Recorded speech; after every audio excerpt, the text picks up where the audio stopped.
Saint Seiya, ou les Chevaliers du Zodiaque en français, œuvre de l'auteur japonais Masami Kurumada, sorti en 1986 et prépublié dans le magazine Weekly Shonen Jump et mon manga favori avec Dragon Ball. On y suit les aventures de chevaliers de bronze, d'argent et d'or, se battant pour leur déesse Athéna contre des dieux tels qu'Hadès, Poséidon ou Chronos, ainsi que leurs armées respectives. Saint Seiya est un manga très riche avec une multitude de personnages, à la fois stylés, charismatiques et aux personnalités assez complexes, et c'est ce qui m'a poussé à vous proposer un top des acteurs figurant dans l'œuvre que j'affectionne le plus. C'est Oji-sama, et c'est parti pour le top 5 de mes personnages préférés de Saint Seiya.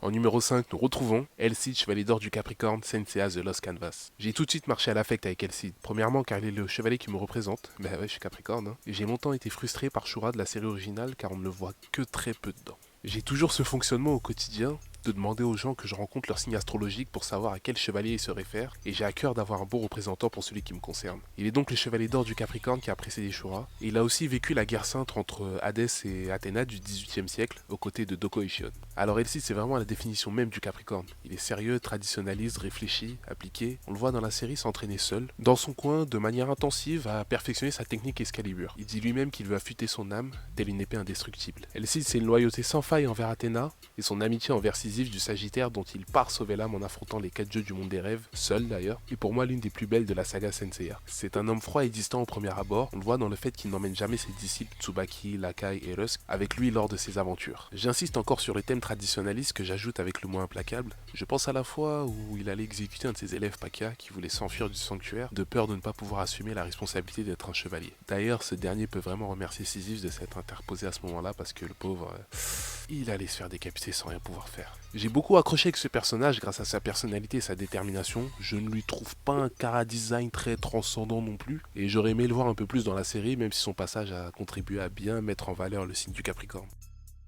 Et maintenant, place à la 4ème place. En plus, ça rime, c'est magnifique. Yoga du cygne. Alors, Yoga, il m'a toujours rappelé Mirai Trunks de Dragon Ball. Et après plus de 20 ans passés sur Terre, je ne sais toujours pas pourquoi. Bon, en même temps, je me suis pas vraiment posé la question. Mais je tâcherai d'y travailler à l'avenir. Je pense que ça peut être un bon sujet de vidéo. Enfin bref, chevalier de bronze de la constellation du cygne, il fait partie des légendaires Bronze 5. Bon, Yoga c'est un personnage qui me fait énormément, mais énormément de peine. Il a tout perdu. Sa mère dans un accident, il a affronté et tué ses 2 maîtres, le chevalier Cristal et Camus, et dans la saga Poséidon, il affronte et tue également son ami d'enfance et co-disciple, le général Isaac du Kraken. D'ailleurs, je tiens à préciser qu'en fait le chevalier Cristal est un personnage exclusif à l'anime, il n'existe pas du tout dans le manga. Dans le manga, Yoga est entraîné uniquement par Camus du Verseau, tandis que dans l'anime c'est un disciple du chevalier Cristal, qui est lui-même disciple de Camus. Petite anecdote aussi, dans leur jeunesse, Isaac a perdu un œil en voulant sauver Yoga, paye ton traumatisme. Mais malgré tous ces coups du destin, on ne le voit jamais perdre la face. Il peut parfois laisser ses sentiments prendre le dessus au combat, mais jamais au point d'abandonner Athéna et ses compagnons. Yoga, c'est une valeur sûre. Demain tu dois te battre, t'as besoin d'appeler quelqu'un, le mec ne chipote pas. Il est là, il a fait partie des plus grandes batailles de la saga. Masami Kurumada révéla dans une interview du Saint Claus Chronicle que Yoga était pensé pour être le personnage un peu badass de la bande, rôle qu'il a selon moi donné à Iki par la suite. Et c'est vrai que l'on observe un léger changement dans le comportement de Yoga. Il arrive au début en tant qu'assassin venu du sanctuaire pour défier nos amis dans le manga, et nous le voyons petit à petit devenir un personnage déchiré par ses sentiments, notamment à cause de sa mère décédée. J'ai vraiment beaucoup d'empathie pour lui, surtout dans le fait qu'il est le seul à vraiment souffrir du manque d'un parent, car Seiya a toujours sa sœur Seika qu'on le retrouve à la fin du manga, Shiryu s'est constitué une famille avec Shunrei, tandis que Shun est Iki son frère, et le pauvre Yoga lui est seul.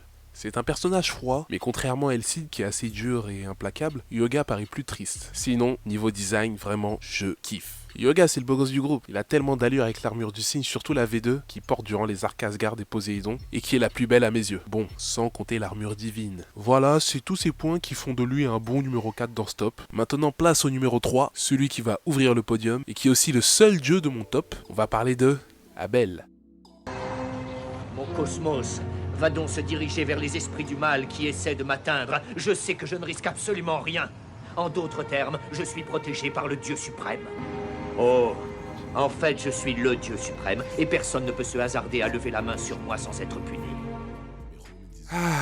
Abel. Comment faire un top sans parler du dieu du soleil? Alors Abel, on le voit apparaître qu'une fois, c'est en tant qu'antagoniste dans le film 3, la légende du jeune homme écarlate. Frère d'Athéna, il fut rejeté de l'Olympe par Zeus, et son nom fut par conséquent banni de la mythologie. C'est un personnage que je trouve assez complexe, je ne le décrirai pas comme étant maléfique. On voit dans le film qu'il aime profondément sa sœur Athéna. Il est pour moi le dieu qui, à part celle-ci, montre le plus de sentiments humains, contrairement à d'autres qu'on ait pu voir afficher un caractère plus froid, voire méprisant. Il pleure la mort de sa sœur et on le sent troublé dans ses propos lors du combat final contre Seiya. Comment se fait-il que toute la colère que je ressentais envers celui qui a essayé de me tuer disparaisse ainsi? Est-ce que je suis prêt à le reconnaître et à lui pardonner? Est-ce que c'est vraiment ce que je souhaite? Je dirais que c'est plus un duel d'idéologie entre les deux camps sur où les humains et les dieux doivent se situer et se comporter les uns envers les autres. C'est un dieu et il en a vraiment l'allure. Pour moi, il n'a pas à rougir face à un Apollon que l'on confond parfois ou un Poséidon. Je ne vais pas vous mentir, ce qui me fait vraiment kiffer chez Abel au-delà de l'histoire que ce film raconte, c'est sa prestance. Regardez ce charisme. Et le regard qu'il lance à Seiya à ce moment-là, c'est un mélange de sérénité, calme et de mépris à la fois. On sent qu'il dit à Seiya, je suis trop fort pour toi, je suis un dieu, toi un simple humain, tu ne peux rien faire, je suis le boss. Et que dire de la musique qui l'accompagne? Composée par Seiji Yokoyama, cette mélodie jouée à la harpe nommée Abel Theme se marie à la perfection avec le personnage. Elle est la définition même de ce qu'est Abel. Beauté, sérénité, pouvoir. Abel est puissant, il arrive avec ses Corona Saints, ressuscite les chevaliers d'or morts durant la bataille des 12 maisons, se bat en envoyant des boules d'énergie, peut renvoyer les attaques et peut même créer des éruptions volcaniques et des raz-de-marée sur Terre. Et puis le reste du temps, il boit du thé avec sa sœur ou joue de la lyre dans son coin, ou de la harpe. Il faudrait que je regarde la différence entre la lyre et la harpe. Sinon, Abel, c'est la définition de On parle peu, on cogne. le mec arrive en même pas 5 minutes, s'impose tout de suite et prend tout le contrôle en 2 temps 3 mouvements, respect. C'est donc au pied du podium que je place Abel qui est en passant mon personnage de film préféré. Et maintenant place au numéro 2. Gemini no Saga. あなたを殺害しようとした男です。 Saga, chevalier des Gémeaux. Et l'homme qui a retourné tout le sanctuaire. Personnage complexe, comme tous d'ailleurs, je dirais. Il est tiraillé entre le bien et le mal, c'est l'un des protagonistes centrales de l'œuvre. Sans lui, l'histoire de Senseiya aurait été totalement différente, c'est une des bases, la fondation. Je pense faire par la suite une vidéo entièrement consacrée à celui-ci, car il y a énormément de choses à dire sur son histoire et son armure. Saga était un chevalier respecté au sanctuaire. Connu comme étant un homme bon, généreux, doté d'un sens de la justice sans faille et reconnu comme l'un des chevaliers les plus puissants, au point même d'être avec Aiolos du Sagittaire, potentiel candidat à la succession du grand pop qui est le numéro 2 d'Athéna. Saga, c'est le gendre idéal, le mari fidèle, le pote parfait, voire trop parfait. Quelques années avant que l'histoire du manga ne débute, quand le grand pop de l'époque Shion annonça aux 2 chevaliers que la réincarnation d'Athéna vint au monde et que Aiolos fut choisi comme successeur, Saga accepta, promettant d'aider celui-ci du mieux qu'il peut, fair play. Mais son frère Kanon profita de cet instant pour l'inciter à tuer le grand pop, Aiolos ainsi qu'Athéna pour prendre le contrôle du sanctuaire. Choqué par ce qu'il venait d'entendre, Saga enferma Kanon dans la prison du Cap Sounion et l'abandonna à la mort. Ce qu'il faut savoir dans l'armure d'or des Gémeaux, c'est qu'il y a une constante dualité entre le bien et le mal. Elle est représentée via Saga et Kanon. Mais l'esprit de Saga est aussi tourmenté entre le bien et le mal qui venait de se réveiller notamment à cause des paroles de son frère. On peut aussi ajouter à cela la déception de ne pas avoir été choisi par Shion pour être le nouveau grand pop. Et c'est là que tout a basculé. L'esprit maléfique de Saga prit le dessus sur le bon, il s'en alla tuer le grand pop, usurpa son identité, mais fut pris en flagrant délit de tentative d'assassinat d'Athéna par Aiolos qui s'enfuit avec la déesse pour chasser par tout le sanctuaire. Saga a fait passer Aiolos pour un traître, il a voulu tuer Athéna, le bébé qu'il porte est une imposture, il faut les tuer. Je ne vous ferai pas un résumé du manga, mais déjà tout ceci peut vous permettre de comprendre à quel point Saga est un personnage important dans l'œuvre à mes yeux. C'est un homme qui a souffert à cause du signe qu'il représente. Est-ce lui le jumeau maléfique ou est-ce vraiment Kanon? Considéré par bon nombre de personnes comme le chevalier d'or le plus puissant, moi inclus, il peut te manipuler, t'envoyer vers une autre dimension et son Galaxian Explosion est ma technique favorite de tout le manga.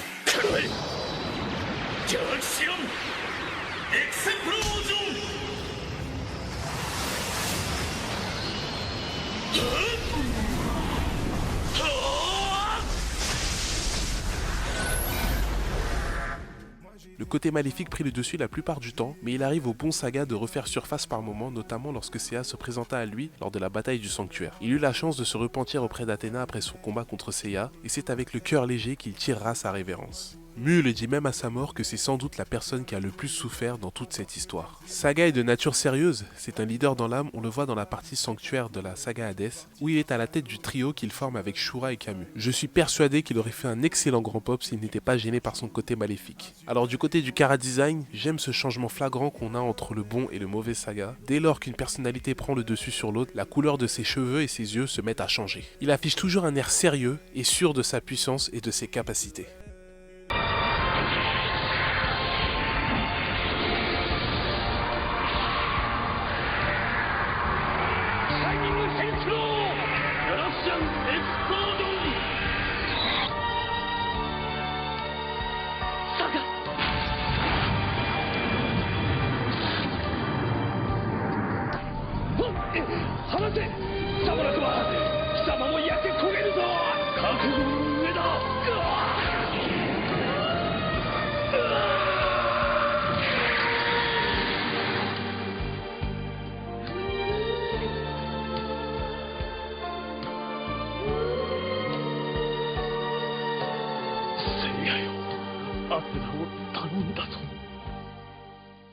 Et maintenant, le numéro 1.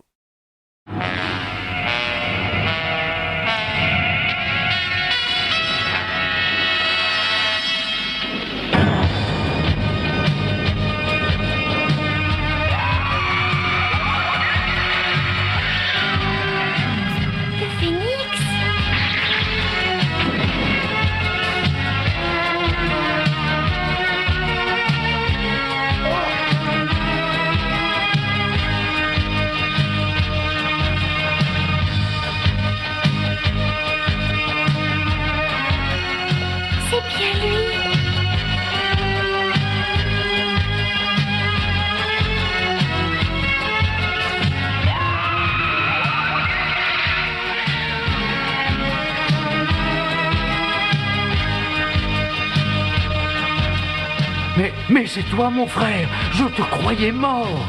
Mais qui es-tu? Parle! Je suis Ikki, le chevalier phénix. La chaleur de tes flammes m'a ranimé. À présent, une deuxième vie s'offre à moi. Ikki, c'est le GOAT. Il apparaît toujours au moment le plus critique pour aider ses amis tel un Vegeta dans Dragon Ball. Chevalier de bronze le plus puissant, il est le seul et unique homme à avoir porté l'armure du Phénix. Personne ne l'a fait avant lui, c'est pour dire. Il a toujours protégé son frère Shun depuis l'enfance. Il va même jusqu'à partir à sa place s'entraîner sur l'île de la Reine Morte. Vous imaginez s'il ne l'avait pas fait, on aurait eu le droit à un Ikki d'Andromède et Shun du Phénix. Même si je pense que Shun aurait trouvé la mort là-bas. Ikki a donc bien fait d'y aller. Ikki a forgé son personnage là-bas. Son maître Guilty lui a fait la misère. Sincèrement, il en a bavé. Personne ne le voyait revenir vivant de son île. Tout ce qu'il a appris là-bas, c'est la haine envers son prochain. Son seul moyen d'obtenir son armure était de tuer son maître, mais il a réussi. Il a vaincu son maître, revêtu l'armure du Phénix, mais ça a été au prix d'un réel changement psychologique. La première fois que j'ai vu Ikki, c'était lorsqu'il était l'antagoniste lors du Galaxian War. Arrivé avec ses Black Saints, il a écrasé tout le monde. Je me demandais même comment les chevaliers de bronze pourraient lui tenir tête. Ikki a vécu l'enfer sur Terre. C'est un dur et n'aime pas voir ses compagnons se montrer faibles, surtout son jeune frère Shun. Ikki, c'est mon frère. Cesse de pleurnicher, reprends-toi. Tu me fais honte, Shun. Pardonne-moi, Ikki. Son combat contre Kanon de la saga Poséidon est très intéressant selon moi, car il est le mieux placé pour le comprendre. Il a souffert comme lui, a vécu le cœur plein de haine pour son prochain. Ikki a su se repentir et se racheter. Il possède deux techniques, le Phoenix Genmaken, illusion du phénix en français, qui consiste à détruire son ennemi mentalement avec des illusions, et les ailes du phénix, Hoyoku Tencho, qui est la plus dévastatrice.